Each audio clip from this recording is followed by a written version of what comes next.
मेरा नाम है संजीव। साथियों, 5 राज्यों के विधानसभा चुनाव के परिणामों ने सबको चौंका दिया, जिसमें 3 बड़े राज्यों में भारतीय जनता पार्टी ने जीत दर्ज की है, तो वहीं एक बड़े राज्य तेलंगाना में कांग्रेस ने अपना परचम लहराया है। तो एक मिजोरम की यदि बात करें तो वहां की रीजनल पार्टी ने अपनी सरकार बनाई है। ऐसे में भारतीय जनता पार्टी ने जो तीनों राज्यों में अपने मुख्यमंत्री बनाए हैं, छत्तीसगढ़ में आदिवासी चेहरे को आगे लाकर बीजेपी ने एक बड़ा कार्ड खेला है। तो वहीं राजस्थान में सवर्ण जाति से आने वाले भजन लाल शर्मा को भारतीय जनता पार्टी ने मुख्यमंत्री बनाया है। तो वहीं मध्य प्रदेश की यदि बात करें तो मध्य प्रदेश में भारतीय जनता पार्टी ने ओबीसी चेहरा या फिर कहें मोहनलाल यादव पर दांव चला है। मोहनलाल यादव को मध्य प्रदेश की कमान सौंपी है।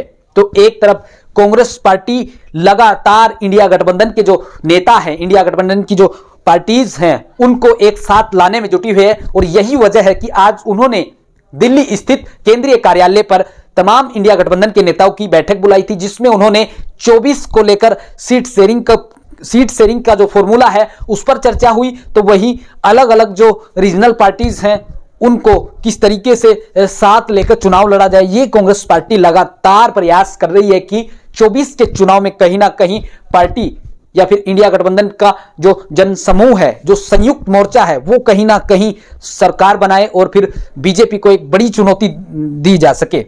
एक तरफ भारतीय जनता पार्टी जो है 3 बड़े राज्यों में चुनावी जीत के बाद गदगद है और वो 24 के चुनावी समीकरण साधने में जुट गई है।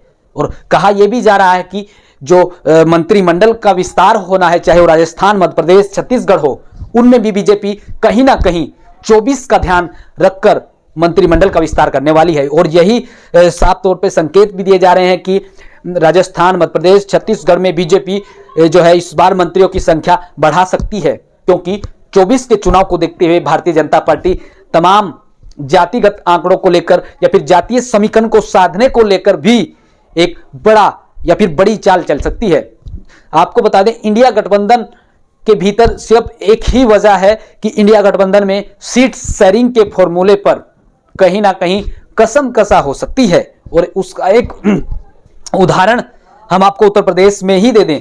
हालांकि बीते विधानसभा चुनाव में सपा अध्यक्ष अखिलेश यादव व कांग्रेस में काफी तनातनी हुई थी और मध्य प्रदेश में भी कांग्रेस पार्टी ने समाजवादी पार्टी को एक भी सीट नहीं दी थी। हालांकि 24 के चुनाव में आखिरकार ऐसा जमीन पर देखने को मिलेगा कि कांग्रेस और अखिलेश यादव या फिर तमाम जो इंडिया गठबंधन की पार्टीज हैं या नेता हैं, वो साथ आके यूपी में क्या योगी आदित्यनाथ या फिर भारतीय जनता पार्टी को चुनौती दे सकते हैं।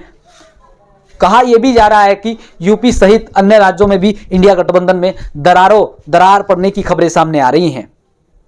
हालांकि तमाम जो नेता हैं, चाहे वो अरविंद केजरीवाल हो, ममता बनर्जी हो, नीतीश कुमार हो या फिर शरद पवार, उद्धव ठाकरे सहित तमाम जो बड़ी पार्टियां हैं जो कई राज्यों की सरकारों में रह चुकी हैं, उन पार्टियों को अगर इंडिया गठबंधन में वो शामिल होती हैं तो कहीं ना कहीं और 24 में मजबूती के साथ वो चुनाव लड़ती है तो बीजेपी के लिए एक बड़ा चुनौतियों का पहाड़ खड़ा कर सकती हैं।